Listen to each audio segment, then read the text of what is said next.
Tiens, pas de son. Comme c'est original, le détecteur de Bouzas nous refait son caca nerveux. Tiens, il a laissé une lettre. Cher Matt, t'es quelqu'un que j'apprécie beaucoup, mais tes péripéties où il a fallu que j'aille te chercher à la discothèque du Roxbury m'ont bien claqué. J'ai donc décidé de prendre des vacances, je reviendrai fin août. En attendant, je te laisse la machine, prends-en bien soin. Signé le détecteur de Bouzas. Ça veut dire que je vais pouvoir choisir moi-même le son que je veux pour lancer la Bouzasse du jour.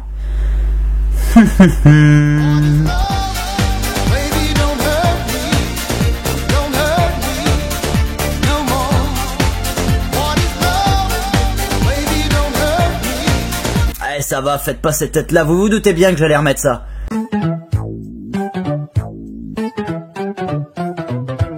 là qui va là, et là ça va pas. Oh là je suis là. C'est moi que voilà. Ça va être la joie. Au nom de la loi.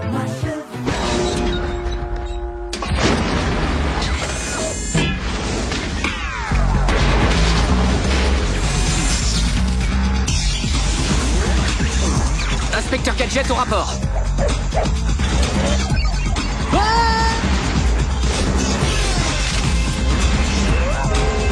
Gadget. Ouais. Bonjour à tous et soyez les bienvenus dans cette toute nouvelle vidéo d'état critique.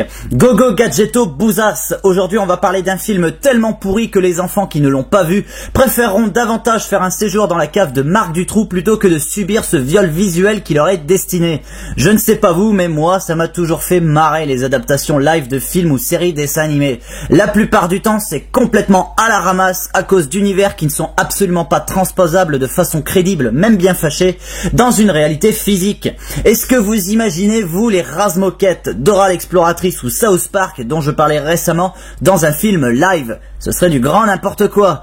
Ça me fait penser à un truc, ça d'ailleurs. Akira. Putain, les mecs à Hollywood, ils essayent de faire Akira en film live. Mais non quoi, pas Akira, et pas par les ricains, non, pitié, pitié! Bon, je m'éloigne, point de digression, revenons à notre film du jour. Aujourd'hui au programme donc Inspecteur Gadget, sorti en France le 20 octobre 1999, réalisé par David Kellogg, qui vient tout droit du monde de la pub et des clips vidéo. Le bonhomme a notamment mis en scène le clip Jam de Michael Jackson. Au casting, deux têtes connues, Matthew Broderick et Rupert Everett, qui cabotinent avec une telle force que ça s'élève presque au niveau de Jean-Claude Van Damme dans Universal Soldier 2. Les deux acteurs interprètent respectivement les rôles de l'inspecteur Gadget et du Dr Mad, son pire ennemi. À noter la présence de la jeune Michelle Trachtenberg dans le rôle de Sophie, la nièce de l'inspecteur Gadget, qui se fera connaître peu de temps après grâce au rôle de Dawn Summers dans la série Buffy contre les vampires. Alors, sans transition, de quoi parle cette daubasse? Nous suivons l'histoire de John Brown, gardien de parking au laboratoire Bradford, qui est secrètement amoureux de la fille de son patron, le professeur Artemus Bradford. Un jour, un cambriolage a lieu dans les laboratoires dans le but de piquer les recherches du professeur sur la création d'un policier futuriste. John Brown, bien décidé à épater la fille du professeur, se lance à la poursuite des malfrats. Malheureusement, le professeur est tué et lui est très grièvement blessé.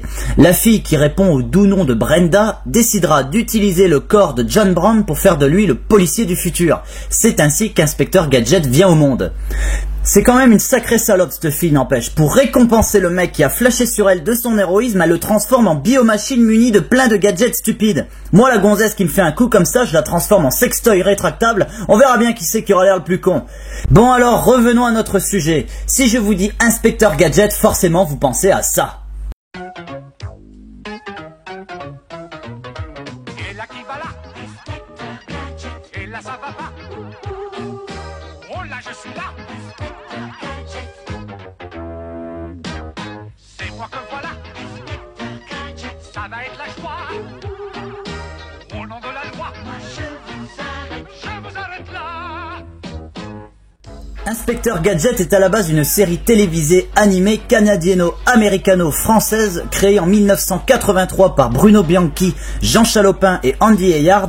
Elle s'étale sur seulement 2 saisons et ne possède que 86 épisodes, ce qui est relativement peu.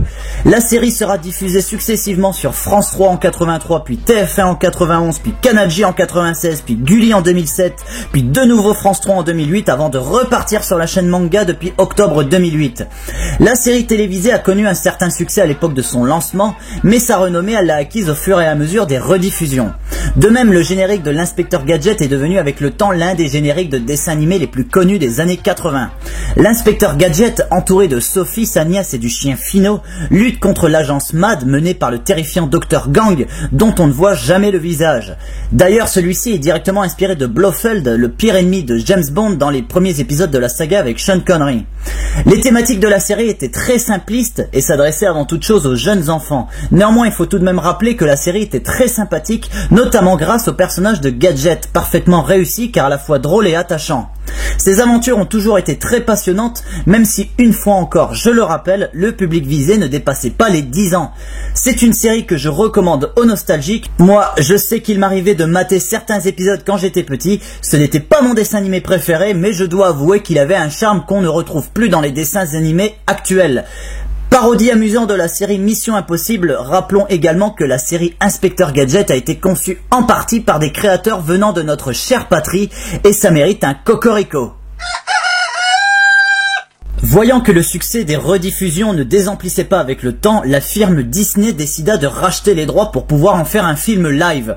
Ce n'est pas l'idée la plus intelligente que Mickey a eue, mais peut-être que le résultat pourra s'avérer tout de même assez intéressant. Le film sort en 1999 et se bouffe un demi-échec au box-office.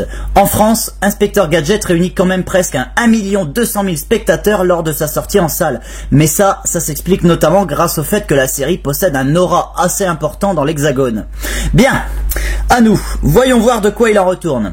Ce qui frappe d'entrée de jeu, c'est que le film est avant toute chose conçu pour les très jeunes enfants. Donc si vous faites la connerie comme moi de l'aborder comme un film plus adulte, eh ben faites comme moi, rematez-le presque immédiatement pour vous construire un avis plus crédible. Je vous dis ça en passant, mais pour être sûr d'avoir pris la bonne tangente pour émettre une critique intelligente de ce long métrage, j'ai quand même regardé ce bousin presque 3 fois de suite. Oui, Matt ne fait pas les choses à moitié et quand il décide de faire une critique, il met le paquet. Inspecteur Gadget est un film donc calibré pour les très jeunes enfants, ce qui signifie que la mise en scène est très rythmée pour garder éveillé l'esprit des mômes qui le verront. C'est ainsi que l'on voit des scènes censées être marrantes s'enchaîner sans transition derrière des scènes d'action où ça pète de gadgets dans tous les sens. Au niveau du rythme, le long métrage est tout de même assez mal dosé, puisqu'à la fin j'ai eu l'impression qu'on m'a collé la tête dans une lessiveuse.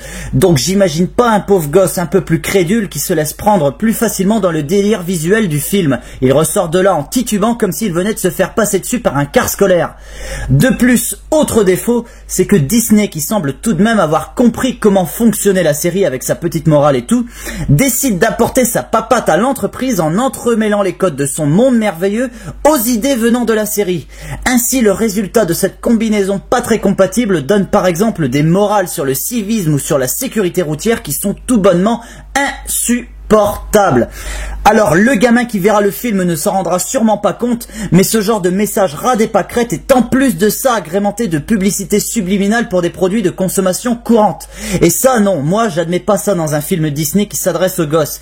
Inspecteur Gadget apparaît ainsi brutalement à mes yeux comme une adaptation qui a très légèrement été sortie de son contexte pour faire la publicité de la morale Disney avec tout l'aspect commercial qui en découle. Et ça, c'est pas très bien.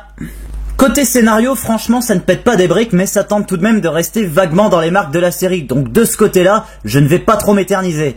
Par contre, au niveau des prestations des acteurs, c'est le festival du grand n'importe nawak. Matthew Broderick cabotine comme un dingue, mais curieusement, ça passe encore à peu près vu que son personnage peut prêter à ce genre de performance à la ramasse. Les enfants ne seront pas le plus choqués par ça. Non, c'est Rupert Everett qui va les traumatiser, je pense. Ici, c'est l'exemple même du potentiel gâché au profit de la débilité la plus stupide et dérangeante. L'acteur apparaît au départ avec le charisme d'un grand méchant. Vraiment, au départ, on se dit, oula, lui, il en impose.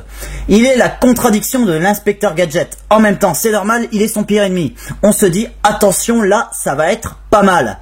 Puis le film avance et là, Rupert Everett sombre dans l'une des pires prestations de sa carrière. À chaque apparition, il cabotine davantage. C'est terrible, je vous jure. Quand j'ai vu ça, j'ai été consterné par ce que j'ai vu et je n'ai pas pu m'empêcher d'avoir une pensée pour les enfants qui ont ou qui vont regarder ça.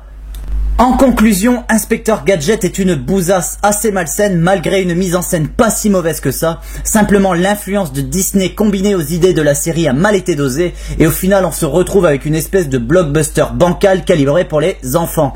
Alors vous qui n'êtes, j'imagine, plus des enfants, je ne vous conseille pas ce film du tout, vous serez consternés par ce que vous allez voir. Je vous rappelle que j'ai vu 3 fois le film pour que vous n'ayez pas à le voir, alors s'il vous plaît, faites pas les cons.